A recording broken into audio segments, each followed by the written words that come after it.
রাধে রাধে। এই সেই বৃন্দাবনের ব্রজরজ।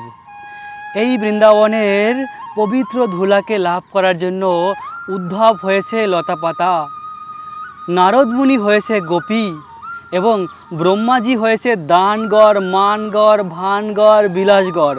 ব্রহ্মাজি নিজের শরীরকে একটি পাহাড় রূপে বানিয়েছিল এই বৃন্দাবনের পবিত্র ধুলাকে প্রাপ্ত হওয়ার জন্য, এবং শিবজি হয়েছিল গোপেশ্বর মহাদেব।